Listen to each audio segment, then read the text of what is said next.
I have some exciting news and I am super jazzed to share it with you. The PKD Outreach Foundation, known as pkDO, has come aboard as the very first sponsor of the PKD Dietitian podcast. Now, why am I so jazzed? Well, it's because their mission and beliefs very much align with my own. The belief that there is more you can do for PKD. The belief that there are more options for interventions and therapy than what is typically offered. And the driving mission to bring awareness to them and what you can do to prolong the health of your kidneys and slow the progression of PKD and preventing another child from ever being born with PKD. Knowing your opportunities to positively impact PKD progression is only the first step, though. PKD will help connect you with the best of the best experts to help, guide, and support you along the way. A match made in advocacy heaven, if you ask me. If you or someone in your family has polycystic kidney disease, you likely know a little or even a lot about the genetics of PKD and how it can be passed down in a family from one generation to the next. Did you know there is a way you can stop this and forever impact future children and grands? Putting an end to and eliminating PKD within their branch of your family tree. It is called PGTM. It's a type of IVF that involves pre-implantation genetic testing for the PKD gene to ensure it isn't passed down to future generations. PGTM eliminates that 50% chance of passing down the dominant PKD gene. Currently, PGTM combined with IVF is the only way to end PKD. This, folks, is how we start eliminating PKD within families. In the U.S., insurance coverage for IVF and PGTM is variable. Out-of-pocket expenses can be a big hurdle that will deter many. pkDO wants to help. One of the top missions of pkDO, founded by Rich Kellner in honor of his late wife Jo, is to create awareness around and to help with access to PGTM IVF. pkDO is proud to be currently working with University of Utah, Northwell Health in Long Island, and Reproductive Medical Associates in New York to fulfill its mission to assist PKD patients in any part of the funding for PGTM that is not covered by insurance. Know this, there is more you can do. There are options. pkDO wants to help. Please visit pkDO.org, that's pkDO.org, to learn more and absolutely reach out for more information and support.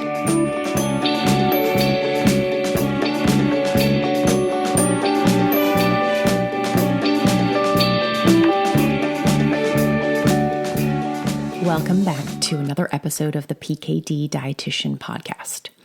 One question I always ask people I work with is, do you have any pain or discomfort that you associate with your kidneys? I have learned so much about what it is like living with PKD from this single question. I have learned different ways to approach nutrition therapy for PKD, and even more about how important it is to ask about pain, to acknowledge that it is real and that it contributes to a change in quality of life. I have a personal connection with this for sure. Check out episode 9 for more on this if you haven't already listened. A goal of mine is to encourage more healthcare providers to ask you about pain, to check in with you to see if there is anything that can be done to help, to acknowledge it. You can bet that the dietitians I work with and train regarding nutrition opportunities for PKD know to and are asking. While pain and treatment for it aren't specifically a nutrition topic, they are for sure a proactive PKD discussion that needs to be had. My question is, what do you take to combat or help with any pain you have, PKD related or not?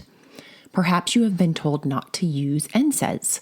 I bet a lot of you have heard this from your healthcare providers. Often during client sessions, the topic of over-the-counter painkillers comes up.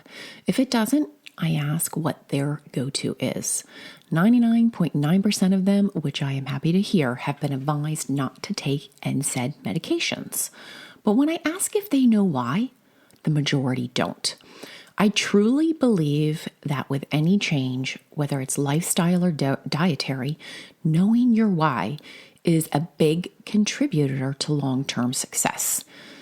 That's just what we are going to get into in this episode. We are going to look at what NSAIDs are, why you are told to avoid them with PKD, and what to do next. First up, what are NSAIDs? NSAIDs is a commonly used abbreviation for non-steroid anti-inflammatory drugs. You can see why we use the abbreviation more often. They are a class of medication that is typically over-the-counter and used for pain relief, to reduce inflammation, to lower a fever, and also for their blood-thinning properties. The NSAIDs you are most likely familiar with are the over-the-counter meds. Common names for them are aspirin, also known as Bayer or Excedrin, ibuprofen, which brand names are Motrin and Advil, and naproxen, which is Aleve. There are also prescription strength NSAIDs, prescribed, for example, for migraines, rheumatoid arthritis, and frequently for back pain. Two commonly prescribed examples are Celebrex and Voltaren. If you have ever taken any of these meds, you have used NSAIDs. Now, your doctor might have told you to take a low-dose aspirin to help protect against heart disease, cardiovascular disease.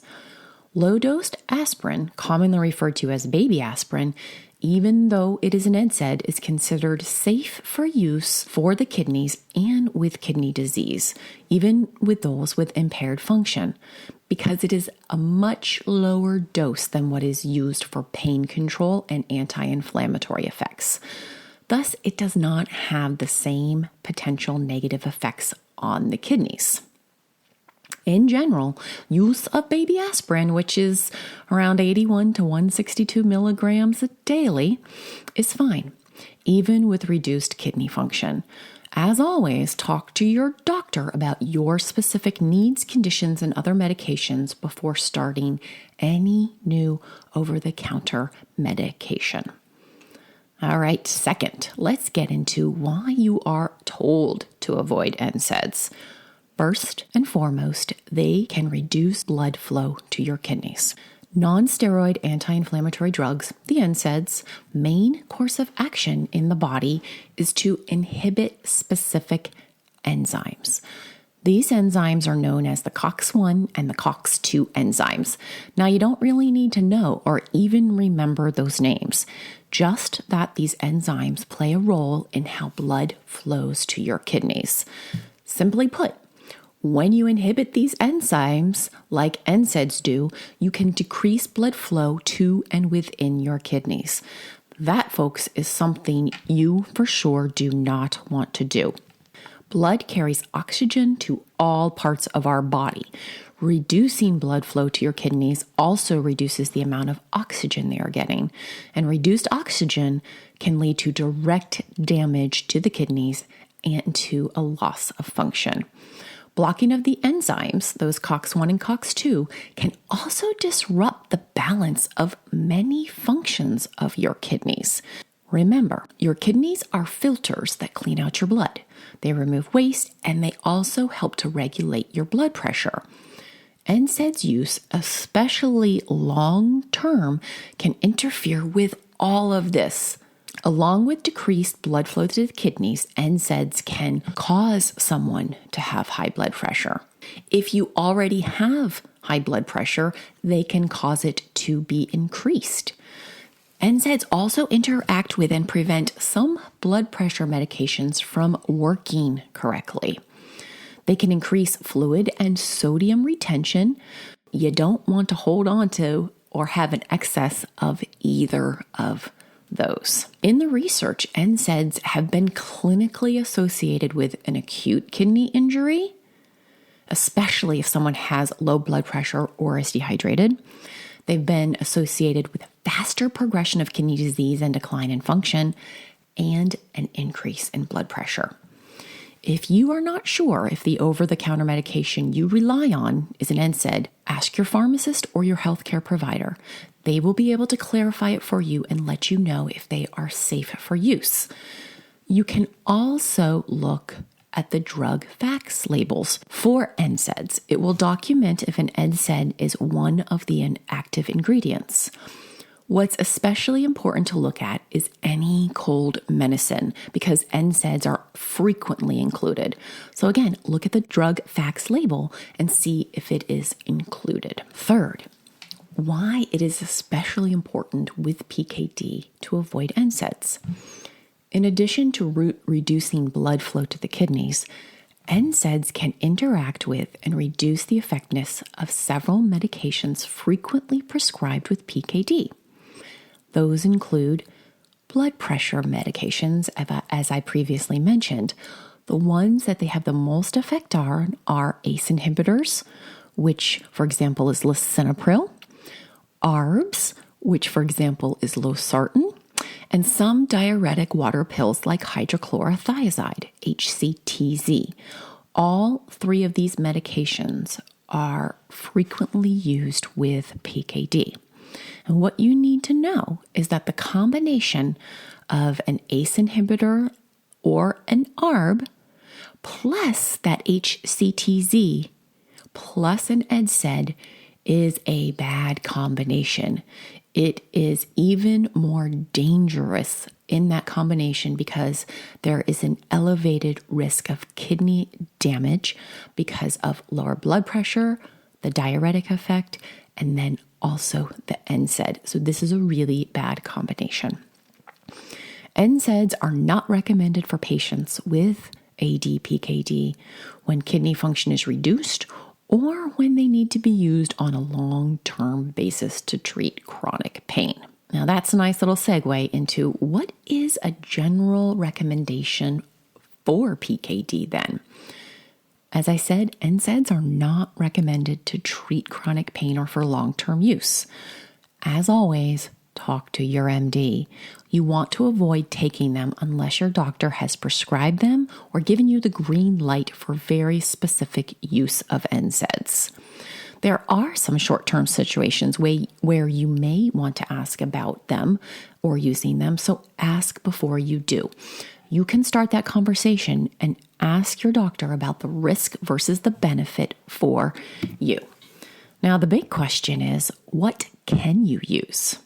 Acetaminophen, also known as Tylenol, has been used and recommended as the first-line pain medication for people with altered kidney function.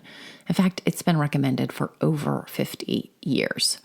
It is recommended by the National Kidney Foundation and the PKD Foundation as the first pain relief med of choice for folks with kidney disease, including PKD.